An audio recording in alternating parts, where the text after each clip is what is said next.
Did you know that King Von's passing may have been influenced by a hospital nurse? According to a close associate of F, King Von successfully made it through 2 surgeries and even woke up screaming for his firearm. However, he later went into shock and passed away before undergoing his final surgery. Von made it through 2 surgeries. He got 3 surgeries, so he made it through 2 surgeries. And then after the second surgery, he hopped off the bed and started fighting the nurse that where his foot at, and he went into shock. So he was making 2 surgeries. How hours later, Taylor knows he fought the nurse. He the one told me that. His mama didn't even know that. How you knowing what's going on inside the hospital? That because she was here at the hospital. King Von's passing has been the subject of much speculation, with some believing a hospital nurse played a role. A close associate of F revealed that after surviving 2 surgeries, Von suddenly sprang out of his hospital bed, frantically looking for his firearm. A nurse then rushed into his room, startling him, and shortly after, he went into shock and passed away. Interestingly, some rappers had already hinted at this before. To fully understand the events leading up to that night, it's crucial to go back to November 15th, 2020. King Von and his crew were preparing to head to Club Opium in Atlanta for his album release party, a night meant to celebrate his life and success. However, no one knew how tragically short-lived it would be. Growing up in a dangerous environment like O Block, Von was well aware of the risks of being caught out in public. To ensure his safety, he rolled out to the club with a crew of 20 to 25 O Block members spread across 8 vehicles. Even his manager, 100K Track, later spoke about the extreme security measures Von always took to protect himself. I travel with security that moves with Von, and he traveled with 2 more security. You know what I'm saying? Von traveled in a crew truck, and not only that, his guys are security, man. He travels with 10 to 15 guys daily. They protect and love Von more than any security will. We're like 8-10 cars deep, 20-25 in entourage. As the night went on, something changed. King Von's behavior shifted, and he began acting recklessly, unknowingly putting his life in jeopardy. Meanwhile, his album release party was going smoothly. Everyone was enjoying themselves, celebrating his success. Around 2:30 a.m., as the party came to an end, Von and his entourage began exiting the club, intending to head back to their Airbnb. However, at the last minute, Von made a sudden decision to change his plans and go elsewhere. Everybody's mind leaving the club is that we're going to hotel and Airbnb, because that's normal routine. The club he went to, the after hours wasn't getting paid for it, and I have no acknowledgement of his team. That have no acknowledgement of. That was the complete Von decision. As the rest of his crew made their way to the Airbnb, King Von made a sudden change of plans, instructing his driver to take him to a different club, Monaco Lounge.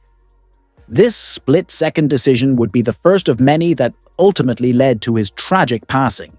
Everybody else that was with us driving to the Airbnb, and Von literally went to the venue by himself.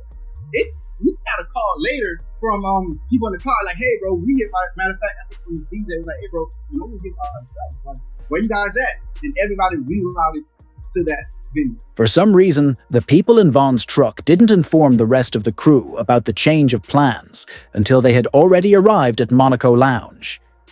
Meanwhile, everyone else was still at the Airbnb, expecting Von to show up. Once the rest of the team found out, they immediately jumped back into their vehicles and rushed to the new club.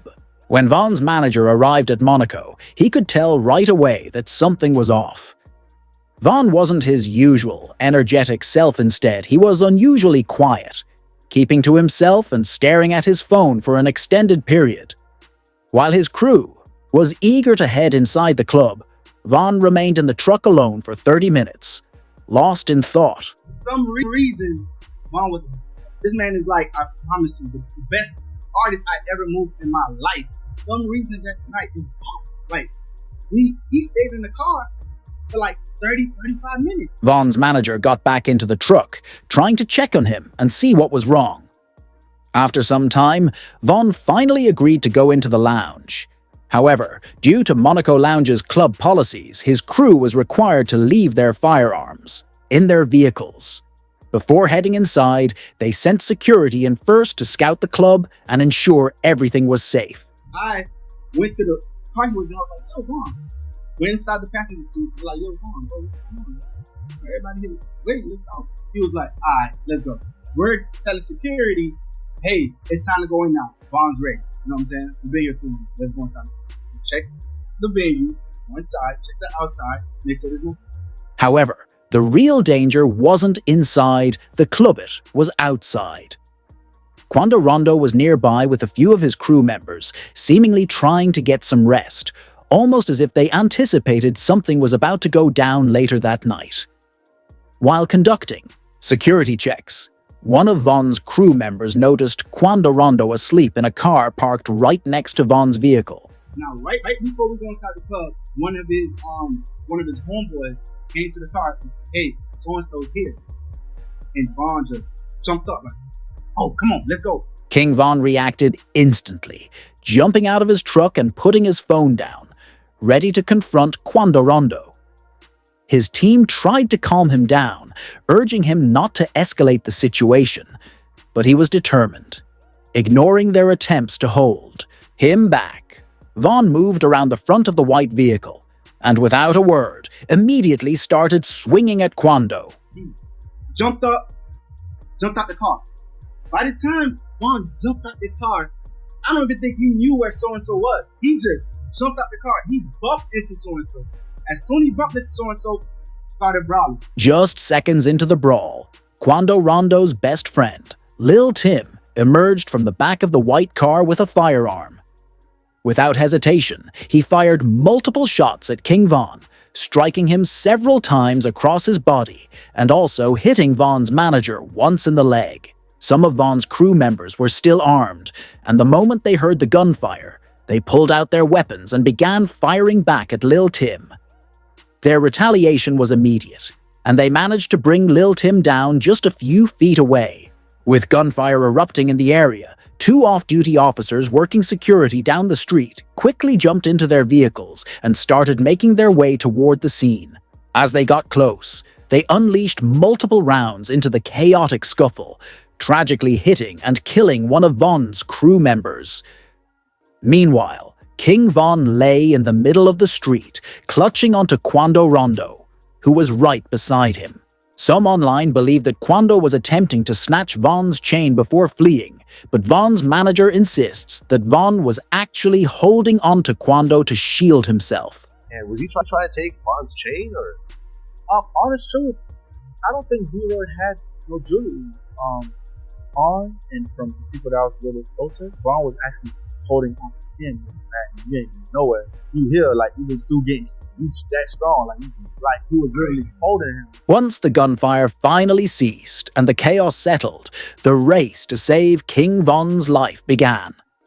His closest friend, Moo, ran straight into the middle of the street, shoving Quando Rondo aside before grabbing Von and carrying him to the getaway car. Meanwhile, Quando and his team quickly fled the scene, dragging Lil Tim into the white car before speeding off to the hospital. Despite being hit 4 times, Von remained conscious in the car. He tried to keep everyone calm, reassuring them that everything would be okay and urging them to stay in good spirits. When he was in the car, I myself wasn't there. The gentleman that was in the car with him was panicking, and Vaughn was the one that was like, hey, calm down, slow down, chill, it's gonna be good. Into the hospital. And honest truth, we all thought that the way he was carrying himself from that incident and what I was told from the people in the car, that he would be fine. After arriving at the hospital, King Von was immediately rushed into surgery. Initially, reports stated that he passed away during the operation. However, new information later suggested that Von actually survived his surgeries, leading many to believe he was still alive afterward. A close associate from F later provided further details, claiming that Von woke up after surgery and began frantically looking for his firearm. In that moment, a nurse suddenly ran into his room, startling him. Shortly after, he went into shock and passed away. This was the same firearm that rap OG Moosey had previously spoken about. Like you said, the King Von situation. Like there was absolutely no reason for Von to be rolling around with that dude. Like, there was no, especially since he had security. Like, you know, someone should have jumped in. It should never even. I almost feel like if you have real security. I feel like they would have been more ready and calm. Sad, man. Sad. I mean, the whole King Von thing is really Yeah, man. That f***ed me up, for bro. everyone right now. That f***ed me up, bro. I like King Von. Headlines as officials confirmed one of the three people think was rapper King Von from Chicago, who was here last night with friends. Two groups of individuals got into a physical altercation. That physical altercation escalated into an exchange of... Von's natural instinct was to reach for his firearm, a habit formed from growing up in a dangerous environment where survival depended on being armed. However, according to reports, he didn't even have one on him at the time. When news of King Von's passing broke, it sent shockwaves through the entire rap industry. As one of Chicago's most fearless and formidable gang members, many refused to believe it was real until official reports confirmed the tragic truth. Check it out. Now, walk over here and see this Von picture. I know it's a lot of options. I'm letting y'all see where I'm at. Why is this black truck still right here? Man, Like, watch that truck. Watch that truck right there. Even something as simple as crossing the street to view King Von's mural became a viral moment. O-Block members captured the scene during an Instagram Live, which quickly spread across social media.